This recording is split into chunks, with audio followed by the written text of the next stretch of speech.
Picture this. You're standing at the edge of your medieval village. Behind you lies the only world you've ever known. Your fields, your family, the same dirt paths you've walked every day. Ahead of you stretches the unknown. A winding road disappearing into a thick forest. You take a step forward. Every sound of rustling leaves makes your heart race. You know that out there, beyond the safety of familiar walls, lies a world filled with danger. One so unpredictable that a simple journey could cost you your life. Travel today means convenience. We think about highways, trains, planes, GPS maps that show us the safest routes. But in the Middle Ages, travel wasn't just inconvenient. It was often a death sentence. The dangers lurking beyond your doorstep were constant, merciless and terrifying, and yet people still ventured out, risking everything for trade, survival, or pilgrimage. So, let's pull back the curtain and step into their world, where setting out on the road was like gambling with death itself. The first and most immediate danger? Bandits. Imagine a lawless stretch of road winding through the countryside. No police, no patrols. Just silence, broken by the sound of boots crunching on gravel. Bandits knew travelers were vulnerable, especially merchants carrying goods or pilgrims with offerings. Many worked in organized groups using forests and valleys as ambush points. Some pretended to be fellow travelers before suddenly pulling out daggers or clubs. If you were lucky, they just stole your belongings. If not, they left you broken, bleeding, or worse. Now add the fact that roads themselves were treacherous. Medieval roads were often nothing more than muddy tracks carved out by years of carts and hooves. Rain turned them into swamps, snow into icy death traps. A single slip of a cartwheel could overturn everything, breaking bones, crushing travelers, or leaving them stranded in freezing weather. Bridges were few and often rickety wooden planks dangling over rushing rivers. One wrong step and you weren't just wet. You could drown in the current, weighed down by your clothes or cargo. But the dangers weren't only human or structural. Nature itself was brutal. Wolves and wild dogs roamed forests, and stories of travelers attacked at night were common. Boars, too, were deadly. Massive, unpredictable, capable of goring a man in seconds. And then there was the weather. Imagine being caught in a snowstorm without shelter, your cloak soaked, your firewood useless, or being burned alive by the summer sun, miles from clean water. Exposure killed as surely as blades did, and let's not forget the very real fear of getting lost. With no maps for common folk, directions were oral. Turn left at the old oak, follow the stream until you see a ruined tower. Get it wrong, and you could wander for days, starving, dehydrated, and completely disoriented.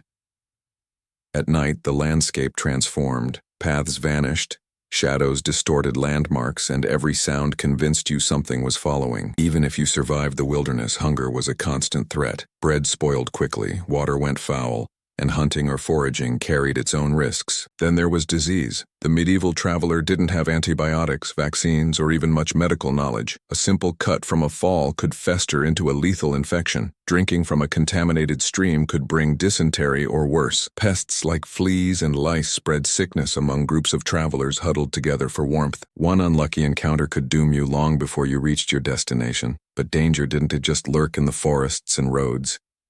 It was in the people you met along the way.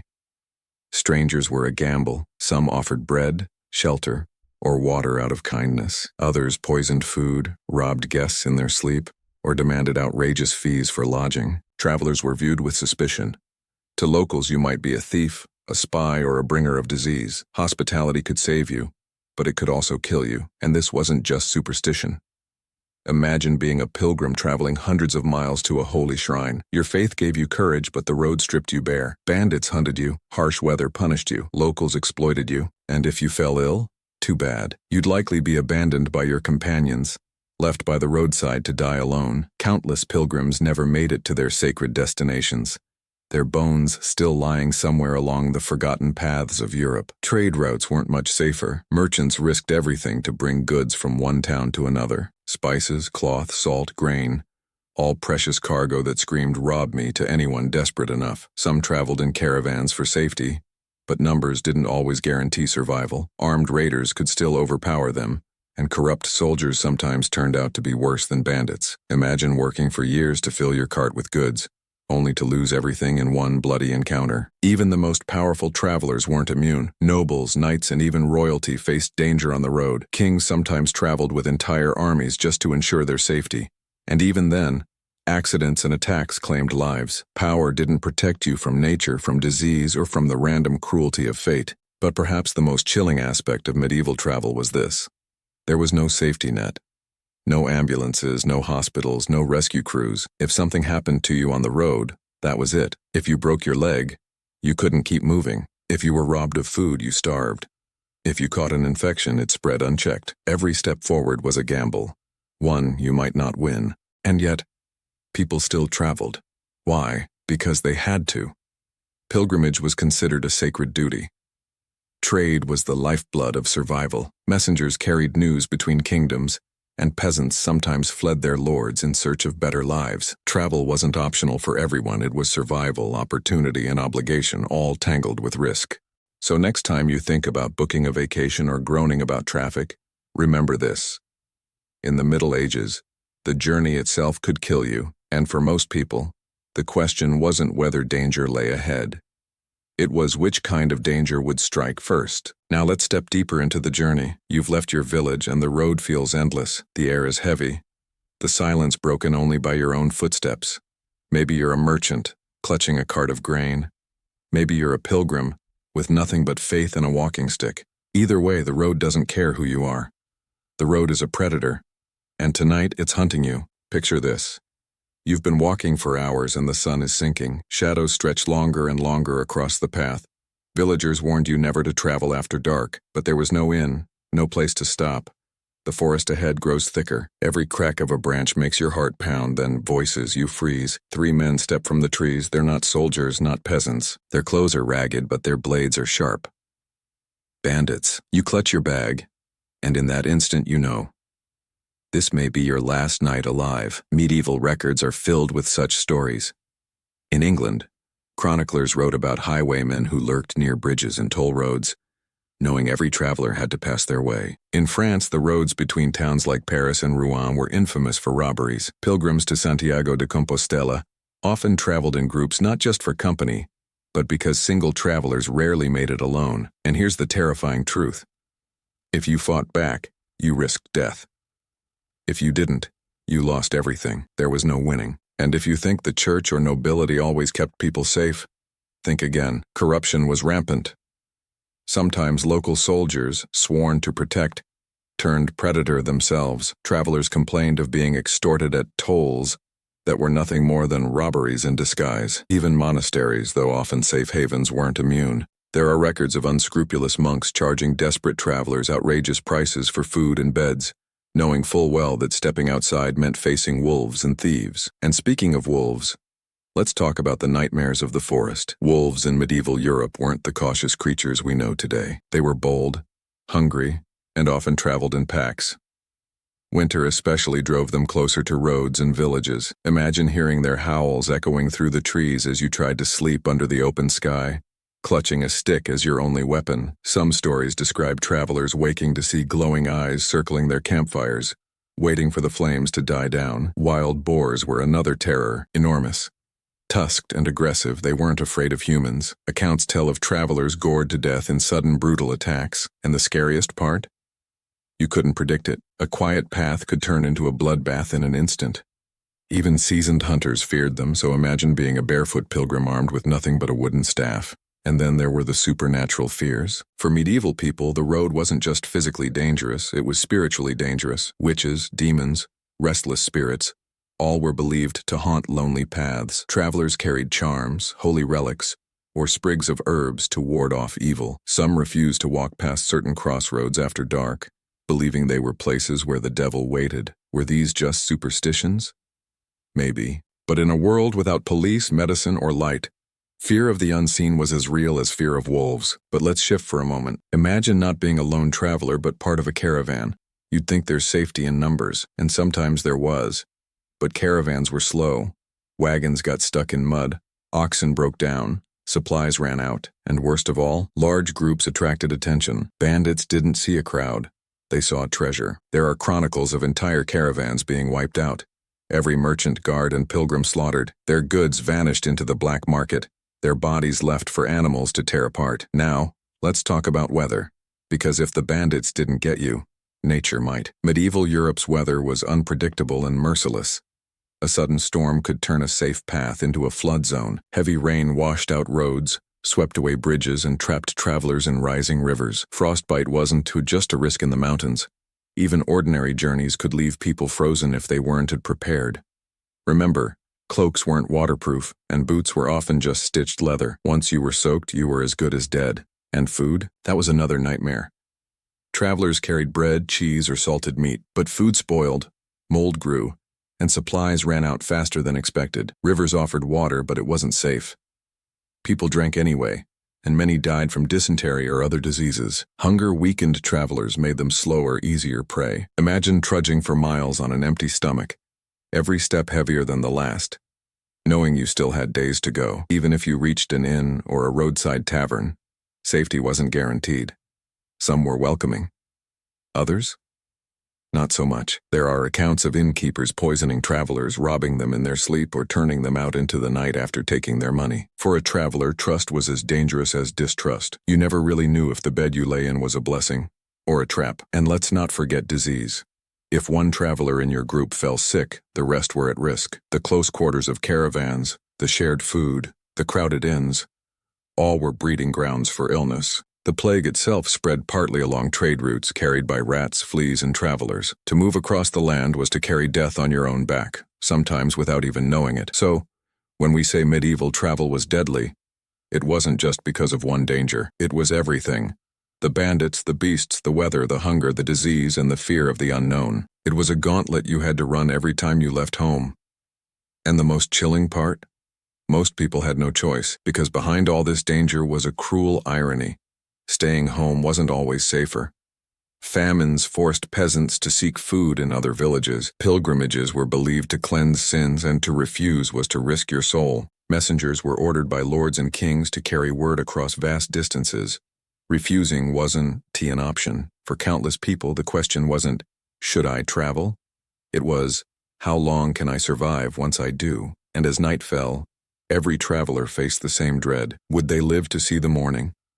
Or would the road claim them as it had claimed countless others? Now imagine for a moment that you've made it halfway through your journey. You're tired, hungry, and terrified, but still moving forward. Every step feels like victory, but deep down you know, one wrong choice could undo it all, and history gives us plenty of chilling stories to prove it. Take, for example, the story of William of Rubruck, a 13th century friar who traveled all the way from France to the Mongol Empire. His journey wasn't a comfortable diplomatic trip like we imagine today. He crossed deserts with no water, forests crawling with bandits, and steppes where storms could wipe out entire camps. He described the terror of endless nights without shelter, the hunger that gnawed at his group, and the constant threat of attack. And this was a man traveling under the banner of religion, supposedly protected by God. If his path was deadly, imagine what it was like for ordinary peasants or merchants with no protection at all. Or consider Marjorie Kempe, a medieval woman who went on pilgrimage to the Holy Land. Her accounts describe not just spiritual trials,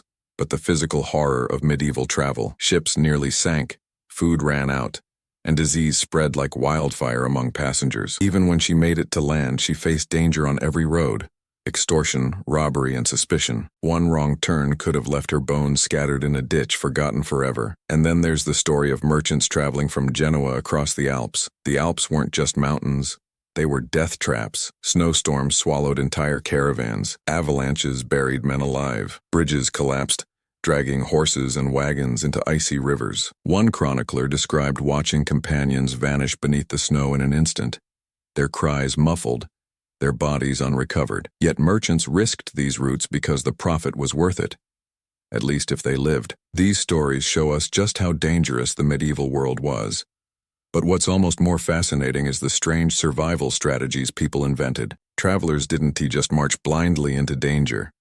They tried to prepare in whatever ways they could, some practical, others bizarre. One common practice was traveling in large groups. Pilgrims especially gathered in bands of dozens or even hundreds. The idea was safety in numbers, and sometimes it worked. A pack of bandits might think twice about attacking 50 armed men, but here's the downside. Large groups moved slower, attracted more attention, and used up resources faster. In some cases, being in a group actually increased your risk. Another hack was carrying charms or relics. Pilgrims often wore badges of saints, carried holy water, or tucked relics into their clothes. They believed these objects could ward off disease, protect from bandits, or scare away demons. Some even carried sprigs of herbs like rue or rosemary, thought to repel evil. Was it superstition? Of course, but for a traveler walking into darkness, any comfort, even symbolic, could mean the difference between despair and courage. Then there were the more practical tactics. Travelers often carried wax tablets to record directions since maps were rare. They memorized landmarks: a crooked tree, a ruined tower, a certain bend in the river. They carried dried foods like hard bread, cheese, and salted meat, which could last longer than fresh supplies. They wrapped cloaks in layers of grease to make them slightly more waterproof. And some caravans even hired mercenary guards, though those came at a price many couldn't afford. But perhaps the strangest strategy was relying on inns. You'd think inns were a safe haven, but they were a gamble. Some were honest shelters, but others were death traps. There are records of travelers poisoned for their valuables, of whole groups murdered in their sleep, their bodies dumped in rivers or shallow graves. This gave rise to the rule of never sleeping too deeply on the road. Many travelers slept sitting up, weapons close at hand, never fully trusting the roof over their heads. Even horses, for those lucky enough to have them, were both a blessing and a curse. Horses could speed travel, carry supplies, and help escape danger, but they also needed food and care, and hungry horses could collapse mid-journey, leaving you stranded. Worse still, horses were a target. Bandits often stole them first, leaving the traveler crippled, forced to crawl the rest of the way on foot. Then there was weatherproofing, or at least an attempt at it. Travelers rubbed animal fat into boots to repel water. They wrapped themselves in layers of wool, hoping to stave off cold nights. But wool stayed wet once soaked, and leather cracked in heat. Imagine days of trudging in freezing rain, your boots squelching with each step, frost creeping into your bones. Hypothermia wasn't a word they used, but it was a death they knew well. And here's another unsettling fact. Most medieval travelers expected to die on the road. Not hoped, expected. Wills were often written before departure, especially for long journeys. Pilgrims confessed sins and sought absolution before leaving, convinced they might not return. Merchants secured deals with family members in case they never came home. Setting out on the road was as much preparing for death as it was for travel. And yet, people still went. Because the road wasn't just danger, it was opportunity. Pilgrims risked it for their souls, merchants for their fortunes, messengers for their duty, peasants for their survival. The road was a gamble, yes, but it was also hope, and that's what made it so tragic.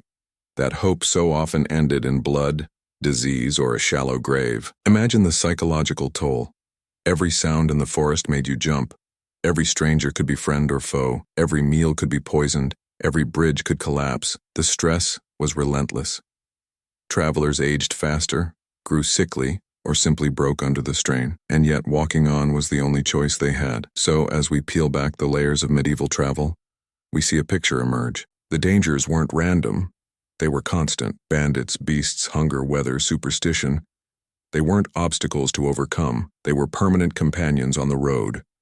And surviving them required more than luck. It required cunning, faith, and a resilience most of us today can barely imagine. But as deadly as travel was, there's still more to uncover. Because while ordinary travelers clung to survival hacks, the powerful, kings, nobles, armies, faced an entirely different set of dangers.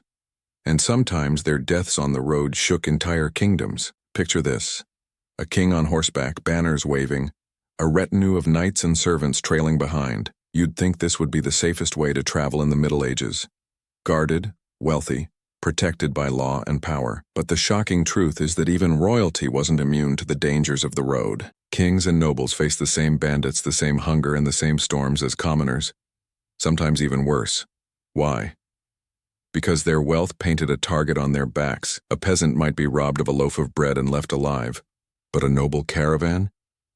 That was a prize worth killing for. Assassins, rival lords, or even their own guards could betray them on the road. In fact, medieval chronicles are filled with accounts of noble travelers ambushed and slaughtered, their retinues scattered, their fortunes looted. Take the case of Richard the Lionheart. On his way back from the Crusades in the 12th century, he disguised himself as a humble traveler to avoid enemies. It didn't work. He was captured, imprisoned, and held for ransom. A ransom so massive it nearly bankrupted England. Here was one of the most powerful kings of Europe. Yet the road reduced him to a hostage, his fate hanging on chance and betrayal. And then there were armies. Traveling with thousands of soldiers didn't make things safer. It often made things deadlier. Soldiers needed food, water, and shelter, and the countryside often couldn't provide enough. Armies starved on the march, drank poisoned or diseased water, or fell prey to exhaustion. Winter campaigns killed more men than battles ever did. Horses collapsed, carts broke, and entire campaigns failed before the fighting even started. For soldiers, travel itself was often the true enemy. One chilling example is the Children's Crusade of 1212. Thousands of children and young people set out from Europe, believing they could peacefully reclaim the Holy Land. Most never even reached the sea. Many died along the road from hunger, exposure, or disease. Others were tricked by unscrupulous merchants, sold into slavery, or simply vanished. The journey itself became their grave. It is a heartbreaking reminder that travel in the Middle Ages was not just risky, it was often fatal. Even diplomacy could turn deadly. Ambassadors sent across borders were at constant risk of being attacked, arrested, or killed. One wrong phrase, one suspicious guard, one rival lord, and the safe conduct papers they carried meant nothing. Some ambassadors never made it back to their kings, and their deaths could spark wars. Travel was not just a physical risk, but a political powder keg. And don't forget disease. Large groups moving across Europe often carried sickness with them, spreading it to every village they passed. The Black Death itself spread along trade routes carried by travelers, merchants, and armies. Imagine watching your entire caravan fall ill one by one with no doctor to help, no cure to be found. Imagine burying companions in shallow roadside graves, knowing you might be next. What makes all of this even more terrifying is how little control travelers had. Today we can plan, prepare, pack supplies, even track storms before they hit. In the Middle Ages, you had none of that. No weather forecasts, no reliable maps, no modern medicine, no police to protect you. You walked into the unknown every single day, knowing death could be waiting behind the next bend in the road. And yet, people kept going. They had to. Trade, pilgrimage, war, survival. The road was dangerous, but it was unavoidable. For some, it was faith that pushed them forward. Pilgrims believed the hardships of the road brought them closer to God. For others, it was greed or desperation, the hope of fortune, or simply the need to feed their families. For nobles, it was power, politics, and duty. But here's the haunting truth. No matter your status, the road could strip you down to nothing. King or peasant, knight or pilgrim, all were equal in the face of hunger, cold, bandits, and death. The road was the great leveler, reminding everyone of how fragile life really was. Imagine walking down a medieval path at dusk. The light fades, the forest looms, and silence presses in. You know danger is out there, but you don't know from where. Maybe it's wolves in the shadows. Maybe it's a bandit waiting to strike. Maybe it's sickness already in your blood. You clutch your cloak tighter, whisper a prayer, and keep walking, because stopping means death too. That was the reality of medieval travel, and this wasn't a one-time nightmare. It was constant. Journeys took weeks, months, even years. The fear never left. Every morning was a gamble. Every night was survival. And the truth is, most people who set out on long journeys never returned home. Their names vanished from history, their bones lost along forgotten paths. So when we say medieval travel was a death sentence, we're not exaggerating. It really was. To step onto the road in the Middle Ages was to step into a world of danger where luck, faith, and sheer resilience were your only shields. And the shocking part is, for every famous story of survival, there are thousands of untold stories of failure. Travelers who never made it, whose stories ended somewhere in the mud and shadows of the medieval road. And maybe that's why the ones who did survive became legends. Pilgrims who reached Jerusalem, merchants who returned rich from the Silk Road, knights who rode home from distant wars. Their stories were so rare, so extraordinary, that they became tales worth passing down. Because in truth, survival itself was the miracle. So next time you get in your car, board a plane, or even walk a few miles down the street, remember this. In the Middle Ages, that simple act of travel might have cost you your life. It was not a journey. It was a gamble against death itself. And for most, it was a gamble they lost.